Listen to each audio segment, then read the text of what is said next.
How close are you to Lori? My mom passed away when I was 9, and Lori is one of the closest things to her and how much love my mom showed me. So she's a friend, almost like a mother to me, and an aunt, and somebody that I love. Do you think that she is being unfairly portrayed?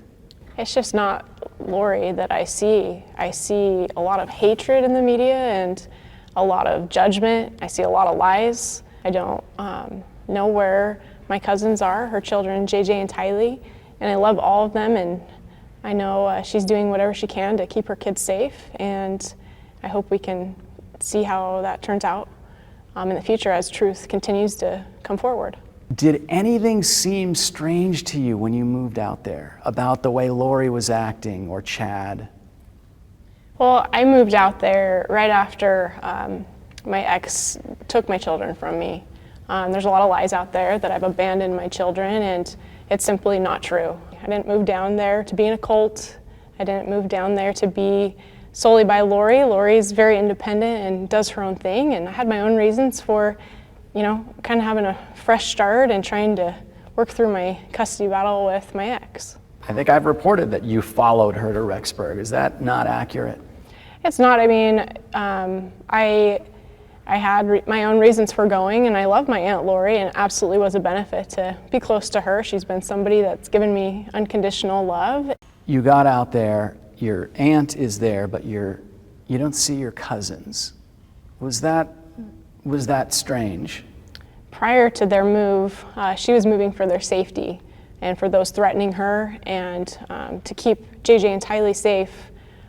This was a big move to try to, kind of move forward after Charles was shot and to remain safe with the kids. So as soon as I move up there in November, I see some of their stuff, but I don't see them there. And Lori says that they're safe and they're doing everything they can to keep them from the people that are trying to harm them. I believe that. It was a shock finding out that Chad and Lori are gone, kids are missing, people's doors are being kicked down because they can't find the kids. What led you to put those thoughts down on paper and then end up going even to the investigators? So, I guess it all began when my mom called me. I was at work one afternoon, and my ex-wife had called my mom. What she said to my mom was concerning. She's saying, that Melanie's ex-husband, Brandon's making claims that she's in a cult, that Lori's in a cult, Chad's a cult leader, and, that they, tried to kill him, that they plotted and killed Charles. And I said, okay, I'll go sit down with the police. I didn't know the FBI would be there, but, I was open to sharing everything that I knew at that point. And so at that point, I shared all the information I have, and I was hoping that the FBI, because the FBI was there, they would have information already, that there would be something that they knew that I could say that would make sense to them, that would be a piece to a puzzle instead of becoming a framework for them to build this investigation on. And it seems like the information I shared with them turned into this nationwide just frenzy. So they gave me a recording device. I recorded some conversations with Chad and Lori. Did you have reservations about recording those conversations? This is your new wife, and this is your new family, and now you're going to record them secretly. Right.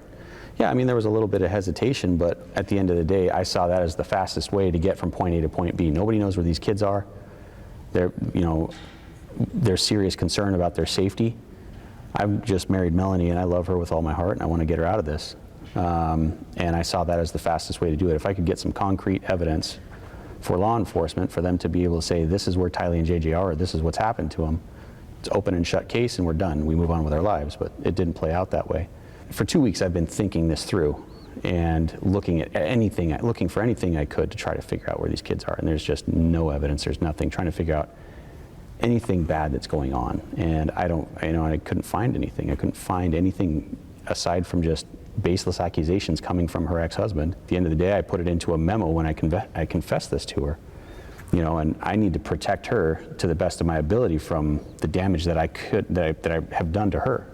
So I write down everything that I can remember saying to the FBI, how I explained it to them, what her fears were, what my fears were. I write it all down and give it to her lawyers. How did you take that news?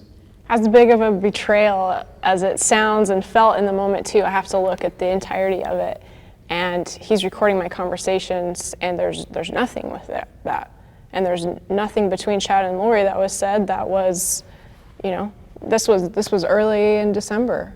And so I think it shows, if you read the entire document, it starts out, I'm terrified, and then it ends with, there was nothing there. And the reason this document is so important is because it's basically, we're trying to clear this up, because this whole case is based on this document and this outline of, bits and pieces taken from everywhere. There's a part in there speaking about, my kids. If I had a nightmare that something had happened to my kids, I haven't seen them since October 9th, and he was taking everything so literally. And when I first saw this document, it was shocking, like, explain this, like I can't explain it. And so it's good to come forward and explain where that comes from in the context, and to look at it in its entirety. Do you think that Tylee and JJ were in danger? Do you think that Lori thought they were zombies? Do you think that she thought that their spirits had left them? I didn't think they were in danger, and didn't have those fears and doubts until this welfare check, and then Chad and Lori left. I didn't have contact with them, and I'm absolutely worried. I knew the threats that Lori had been getting, and I don't know what's going on. And so, as being in a new marriage, I'm kind of dumping on him. I'm worried about this, I'm worried about this. Meanwhile, we have all these false accusations and questions about this supposed shooting that Brandon Boudreaux is claiming that happened. And I've yet to see evidence and facts that come forward with that, but he's adamant about, that it was Alex Cox that shot at him, and there's been no evidence that I've seen. And for a time I worried, could my uncle have done that? He's so sure, and I've got my own father threatening me and intimidating me with text messages, and I did worry. But when it comes back to it, I know the person Alex is. I haven't seen any evidence, and the Detective Pillar on Gilbert Police never even called Alex or asked him to come in for a visit. Did you have anything to do with that shooting? Absolutely not, and Brandon knows that. It just seems like it's like bad thing after bad thing after bad thing, and the one thing that's in common here is that Lori is involved. How can she not be involved in something bad here?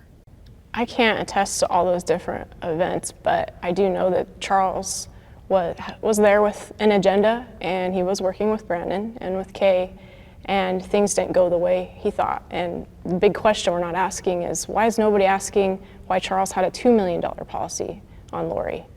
Charles and Brandon did life insurance together, and there's a lot of things that haven't been brought to light, things that aren't being portrayed in the media. They're being hidden so we can run with this cult story and zombies, and it's more exciting than the truth, sadly.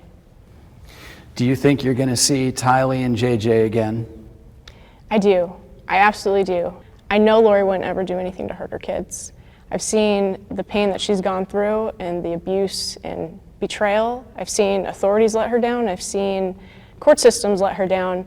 I don't have the answers as to why she does the things she does and why she hasn't spoken as to where they are. But I can't judge her because I don't know what she's going through. I can only love and support her and hope for everyone to be safe.